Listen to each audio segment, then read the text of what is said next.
ಚಿನ್ನಸ್ವಾಮಿ ಕ್ರೀಡಾಂಗಣದಲ್ಲಿ ಕಾಲ್ತುಳಿತ ಪ್ರಕರಣಕ್ಕೆ ಸಂಬಂಧಪಟ್ಟಂತೆ ಕಾಂಗ್ರೆಸ್ ವಿರುದ್ಧ ಕುಮಾರಸ್ವಾಮಿ ಕೆಂಡ ಕಾರಿದ್ದಾರೆ. ನಿಮಿಷದ ಮಾಹಿತಿಯನ್ನು ಬಿಚ್ಚಿಟ್ಟಿದ್ದಾರೆ ಕುಮಾರಸ್ವಾಮಿ. ಆ ದಿನ ಏನಾಯ್ತು ಅಂತ, ಬೆಳಗ್ಗೆಯಿಂದ ಸಂಜೆವರೆಗೆ ಏನೇನೆಲ್ಲ ಆಯಿತು ಅದೆಲ್ಲವನ್ನು ಕೂಡ ಬಿಚ್ಚಿಟ್ಟಿದ್ದಾರೆ.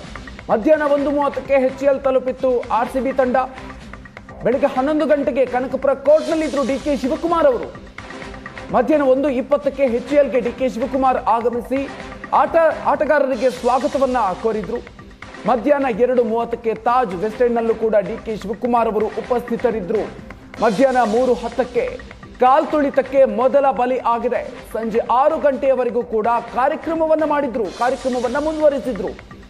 ಎರಡು ಕಡೆ ಕಾರ್ಯಕ್ರಮವನ್ನ ಮಾಡುವಂತ ಅಗತ್ಯ ಏನಿತ್ತು ಅಂತ ಸರ್ಕಾರವನ್ನ ಪ್ರಶ್ನೆ ಮಾಡಿದ್ದಾರೆ.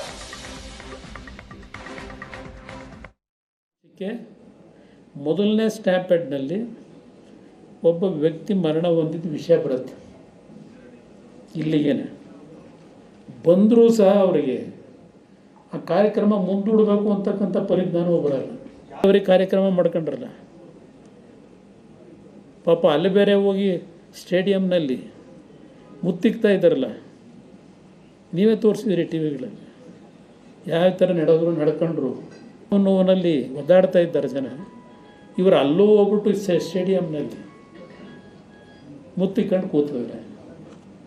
ಈ ಸರ್ಕಾರ ಎರಡು ಕಡೆ ಕಾರ್ಯಕ್ರಮ ಯಾವ ಆಧಾರದ ಮೇಲೆ ನೀವು ಮಾಡಿದ್ರಿ? ಸಾವು ನೋವಾಗಿ 30-40 ಜನ ಆಸ್ಪತ್ರೆಗೆ ಅಡ್ಮಿಟ್ ಆಗೋದೆ. ಅವ್ರ ಮೊಮ್ಮಗನ ಕರ್ಕೊಂಡು ಜನಾರ್ದನ ಹೋಟ್ಲಲ್ಲಿ ಬಾಸುಂದಿನೋ ಮಸಾಲೆ ದೋಸೆನೋ ಸವಿಯಕ್ಕೆ ಹೋಗ್ತಾರೆ. ಇಲ್ಲಿ ಸಾವು ನೋವುಗಳು.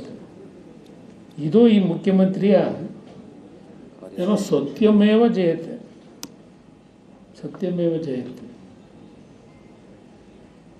ಸತ್ಯವನ್ನಲ್ಲದೆ ಇನ್ನೇನು ನುಡಿಯೋದೇ ಇಲ್ಲ ಇವರು. 10 ನಿಮಿಷಕ್ಕೆ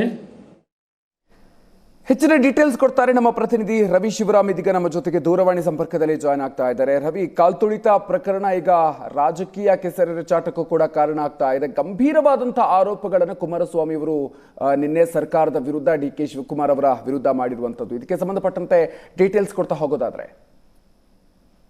ಮಧುಕರ್, ನಿನ್ನೆ ಬಿಜೆಪಿ ಮತ್ತು JDS ಜಂಟಿಯಾಗಿ ಪತ್ರಿಕಾಗೋಷ್ಠಿಯನ್ನ ಮಾಡಿತು. ಬಹಳ ದಿನಗಳ ಬಳಿಕ ಮೈತ್ರಿ ನಾಯಕರುಗಳು ಒಂದೇ ವೇದಿಕೆಯಲ್ಲಿ ಮಾಧ್ಯಮಗಳ ಮುಂದೆ ಬಂದು ರಾಜ್ಯದಲ್ಲಿ ಆಗಿರುವಂತಹ ದೊಡ್ಡ ಅನಾಹುತದ ಬಗ್ಗೆ ಮಾಧ್ಯಮಗೋಷ್ಠಿಯನ್ನ ಮಾಡಿದ್ರು. ಅದರಲ್ಲಿ ಪ್ರಮುಖವಾಗಿ ಸ್ವತಃ ಕುಮಾರಸ್ವಾಮಿ ಅವರು ಭಾಗಿಯಾಗಿ ಅವತ್ತು ಕಾರ್ಯಕ್ರಮ ನಡೆದ ದಿವಸ ಏನೆಲ್ಲ ಘಟನೆಗಳಾದವು, ಯಾರ್ಯಾರು ಎಲ್ಲೆಲ್ಲಿದ್ರು, ಯಾರ್ಯಾರು ಎಷ್ಟೆಷ್ಟೊತ್ತಿಗೆ ಏನೇನು ಹೇಗೆ ಬಂದು ಕಾರ್ಯಕ್ರಮದಲ್ಲಿ ಭಾಗಿಯಾದ್ರು ಎನ್ನುವಂತ ಮಾಹಿತಿಯನ್ನ ಕೊಡ್ತಾ ಇದ್ರು. ಅವತ್ತು 1:30 ಗಂಟೆಗೆ HCLಗೆ ಬಂತು RCB ತಂಡ. ಆ ಸಂದರ್ಭದಲ್ಲಿ DK ಶಿವಕುಮಾರ್ ಕನಕಪುರದಲ್ಲಿ ಇದ್ರು. ಅಂದ್ರೆ ಅವರು 1:20ಕ್ಕೆ HCL ರೀಚ್ ಆಗ್ತಾರೆ. ಅದನ್ನ ಯಾಕೆ ಹೇಳ್ತಾ ಇದ್ರು ಅಂದ್ರೆ, ಕುಮಾರಸ್ವಾಮಿ ಅವರು ಈ ಕಾರ್ಯಕ್ರಮವನ್ನ ಮಾಡುವಾಗ ಕ್ರೆಡಿಟ್ ವಾರ್ ಇತ್ತು.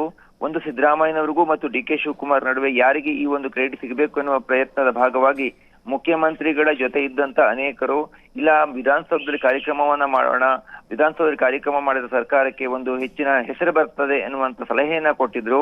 ಆದ್ರೆ ಆ ಸಲಹೆ ಕೊಟ್ಟಿದ್ದು ಸ್ವತಃ DK ಶಿವಕುಮಾರ್ ಅವರಿಗೆ ಗೊತ್ತಿರಲಿಲ್ಲ. ಅವರು RCB ತಂಡ 1:30 ಗಂಟೆಗೆ HCLಗೆ ಬಂದು ಇಳಿಯುವಾಗ ಆ ಸಂದರ್ಭದಲ್ಲಿ 11 ಗಂಟೆಗೆ DK ಶಿವಕುಮಾರ್ ಅವರು ಕನಕಪುರದ ಕೋರ್ಟ್ ನಲ್ಲಿದ್ರು. ಅವರಿಗೆ ಈ ಮಾಹಿತಿ ಗೊತ್ತಾಯ್ತು. ಅಂದ್ರೆ ಸಿದ್ದರಾಮಯ್ಯನವರ ನೇತೃತ್ವದಲ್ಲಿ ಅಥವಾ ಸಿದ್ದರಾಮಯ್ಯನವರ ಆಪ್ತರೆಲ್ಲರೂ ಸೇರಿ ಈ ಕಾರ್ಯಕ್ರಮವನ್ನ ಮಾಡ್ತಾ ಇದ್ದಾರೆ.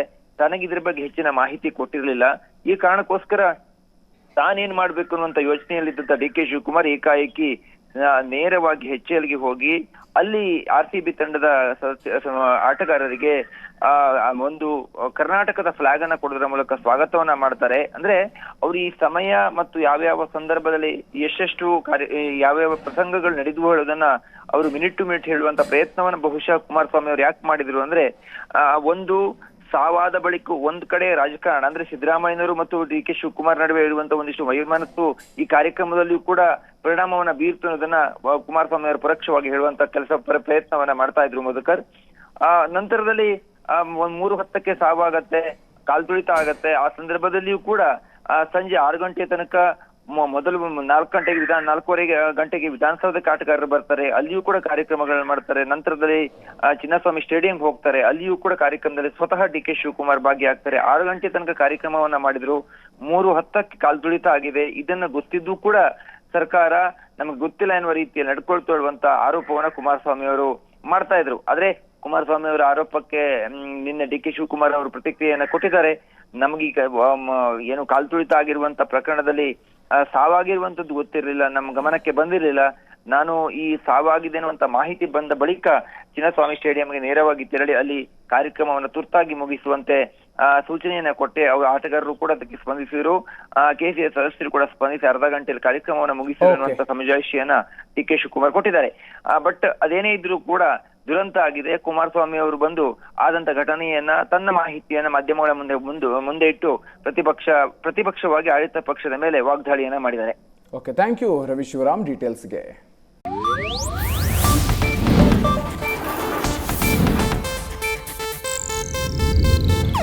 ಇದು ಏಷ್ಯಾನೆಟ್ ನ್ಯೂಸ್ ನೆಟ್ವರ್ಕ್ ಪ್ರಸ್ತುತಿ.